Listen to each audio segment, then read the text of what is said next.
3, 2, 1, gravando. Oi pessoal, eu sou o professor Otton e essa aula é sobre mensagem HTTP, exemplo de requisição e resposta. Nesta aula nós veremos dois exemplos com a requisição e a resposta para o protocolo HTTP. No primeiro exemplo será utilizado um cliente HTTP, especificamente o Firefox, e no segundo exemplo será usado o Telnet. Em ambos os exemplos tentaremos analisar a mensagem de requisição e a mensagem de resposta. Nossa primeira pergunta é o que ocorre quando digitamos o endereço sys.poly.edu/tilros/ em um navegador como o Firefox. Lembrando que o Firefox é um cliente HTTP. Internamente, o que ocorre é que este URL é montado em uma mensagem pelo cliente HTTP e enviado ao servidor, cujo nome é sys.poly.edu. O servidor, por sua vez, envia ao cliente HTTP uma resposta com certeza absoluta com o código 200 e na área de dados da resposta a página que vocês veem nesse slide, que nada mais é do que a página do professor Keith W. Ross.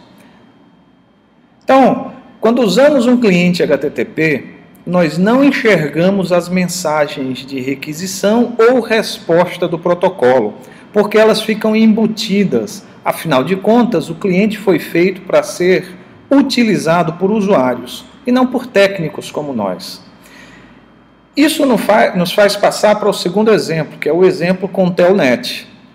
Embora o Telnet seja utilizado para emular terminais remotos, nós podemos endereçar um servidor HTTP desde que a porta seja especificada na linha do Telnet. Vejam esse exemplo. No meu caso, eu utilizo Unix, porque eu tenho um macOS, num MacBook Pro. No caso de vocês, isso deve ser a linha de comando do prompt do MS-DOS, o famoso cmd.exe. Nele eu digito telnet sys.poly.edu 80. Na verdade, eu estou utilizando o Telnet para conversar com o servidor HTTP, porque estou especificando a porta 80 e ele escuta essa porta no endereço sys.poly.edu. O Telnet diz na linha após a linha de requisição, a linha de conexão, não a de requisição, que ele está tentando a conexão com este endereço IP, que com certeza absoluta é o endereço IP de sys.poly.edu, ou seja, 128.238.32.126. Algum tempo, não muito, ele diz connected to sys.poly.edu, escape character is, e aí ele bota Ctrl, fecha colchetes. Neste momento, o cursor está aguardando que eu envie alguma coisa ao servidor. E como estou conversando com o servidor HTTP, esta alguma coisa tem que ser uma mensagem de requisição HTTP. Então aí vamos lembrar o que vimos na aula de requisições HTTP e passar para o próximo slide. O que está em amarelo nada mais é do que a requisição à página que está no URL tilros, que é a página do professor Ross, utilizando o protocolo HTTP 1.1.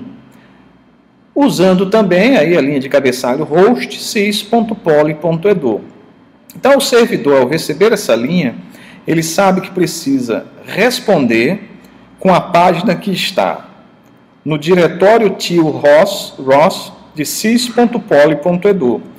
Essa resposta ela só ocorre depois que você fizer a requisição e pressionar Enter 2 vezes, porque tem que ter pelo menos uma linha em branco para dizer que a mensagem HTTP de requisição foi finalizada e está enviada para o servidor. Então, o servidor, depois de algum tempo, responde com estas linhas. Vejam que a primeira linha nada mais é do que a versão do HTTP e o código que nós discutimos em aula, que é o 200, um código começado por 2, significa que o que foi pedido está nessa mensagem de resposta. Vejam algumas linhas de cabeçalho, não de comentário, como eu ia falar, a linha de data, o servidor, um Apache 125, a linha utilizada pelo cache, que é a last modified, um e-tag, que é uma linha utilizada por scripts, comprimento do conteúdo, neste caso 47.186 bytes, accept range, o que significa que esse conteúdo está em bytes, e o content type, quer dizer, o conteúdo desta mensagem, ou os dados dessa mensagem são uma página que é um texto em HTML. E logo abaixo pula-se uma linha, tem uma linha em branco, e aí vemos a página em HTML, pelo menos o início dela, pois a página é bastante extensa. Então, essas são duas maneiras de enxergarmos as requisições e respostas do protocolo HTTP. Vamos ver isso na prática agora. Para vermos isso na prática, nós precisamos inicialmente do navegador internet aberto. Então, como eu tenho o Firefox aqui no meu dock, eu abrirei o Firefox e digitarei o endereço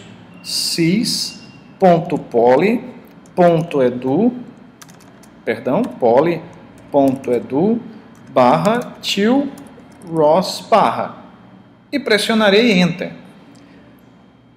Com absoluta certeza essa página já está no cache, por isso que ela é carregada tão rapidamente. Não é que a minha internet é super rápida, nesse momento eu estou utilizando um plug 3G de uma operadora de celular conhecida.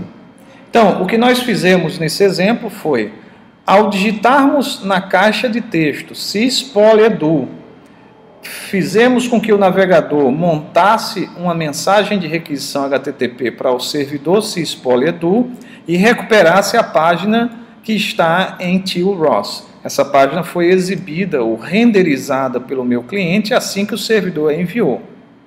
Então essa é a maneira que o usuário vê as mensagens de requisição e resposta. Na verdade ele não vê, elas estão embutidas. Então vamos passar para o segundo exemplo e ver como é que isso ocorre quando utilizamos o Telnet. E aí nós enxergaremos tudo.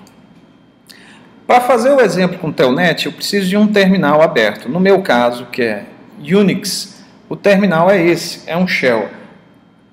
Aumentarei a fonte para facilitar a visualização e farei telnet sys.poly.edu na porta 80. Isso é o início da conexão com o servidor sys-poly-edu na porta 80. Enter. Ele está tentando e acabou de conectar o servidor e dizer qual o caractere de escape. Não preciso disso nesse momento. Eu apenas preciso informar o servidor que eu quero que ele me dê o que está nesta URL utilizando HTTP 1.1. Ora, essa é aquela linha obrigatória em uma mensagem de requisição HTTP. Depois disso, eu preciso informar o servidor que o URL é relativo a esse servidor, ou ele mesmo. São as duas únicas linhas que nós precisamos para esse exemplo. Quando eu der Enter a segunda vez, o servidor demora um pouco e me responde com a página HTML. Notem que eu vou deixar a página rolar e o que nós tínhamos lá nos slides era apenas o início da página. Aqui nós temos toda a página HTML sendo recuperada do servidor passo a passo e exibida. Esse tempo explica para a gente também porque algumas vezes o navegador demora a carregar a página. Porque ele, para carregar, precisa baixá-la. E à medida que ele baixa, ele tenta exibi-la. Então isso pode tornar o processo bastante lento. A conexão foi fechada pelo host. Embora eu tenha usado HTTP 1.1, como eu não fiz outras requisições, ele fecha a conexão depois de um tempo que expira. E aí eu tenho a minha página em HTML, como o navegador a recebe. Então, o que o navegador faz, além do que nós fizemos, é renderizar ou exibir essa página de forma gráfica. Pois bem, esse é o conteúdo desta aula, espero vocês nas próximas.